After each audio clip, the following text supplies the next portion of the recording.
রাজধানী বাংলা মোটরে জাতীয় যুব শক্তির কেন্দ্রীয় কার্যালয়ে জুলাই সনদের বাস্তবায়ন এবং জাতীয় নির্বাচন কোন পথে শীর্ষক সেমিনারে অংশ নিয়ে বক্তব্য রাখছেন জাতীয় নাগরিক পার্টির নেতা নাসিরউদ্দিন পাটোয়ারী। আমরা সরাসরি চলে যাচ্ছি সেখানে। আমাদের নতুন করে একটি সম্ভাবনা তৈরি হচ্ছে এনসিপির পক্ষ থেকে। আমরা সেই সম্ভাবনার পক্ষে কাজ করে যাচ্ছি।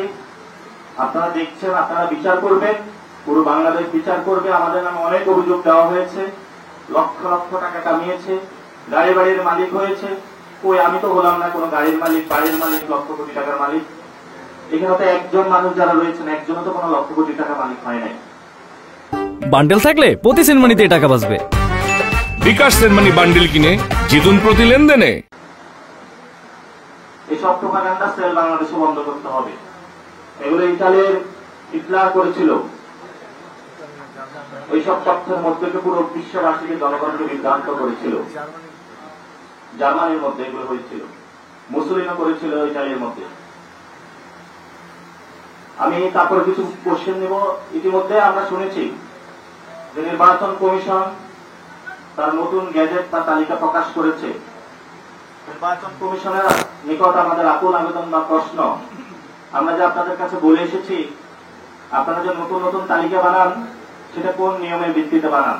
তারা আমাদেরকে সেই সদুত্তর দেয়নি। তারা আবার নিজেদের রাজকীয় সিংহাসন মনে করে নিজেদের গায়ের জোরে আবার একটা তালিকা বানিয়েছে। আমরা বড় বড় বলে আসছি, এনসিপি শাপলা চায়, এনসিপি শাপলা নিয়ে নির্বাচন করবে।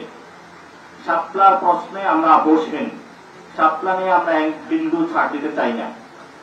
এই জন্য নির্বাচন কমিশনের কাছে আহ্বান থাকবে যে আপনারা শাপলা তালিকায় দ্রুত অন্তর্ভুক্ত করে এনসিপির যে অধিকার তাকে বুঝিয়ে দিন। আমরা একটু স্বস্তিতে নির্বাচনের প্রক্রিয়াটা যেতে চাই। ইতিমধ্যে আপনারা আমাদেরকে অনেক দেরি করিয়েছেন বিএনপি এবং জামায়াতকে সুবিধা দেওয়ার জন্য, গণঅভ্যুত্থানের শক্তিকে চাপা দেওয়ার জন্য, যাতে আওয়ামী লীগকে নিয়ে আসতে পারেন।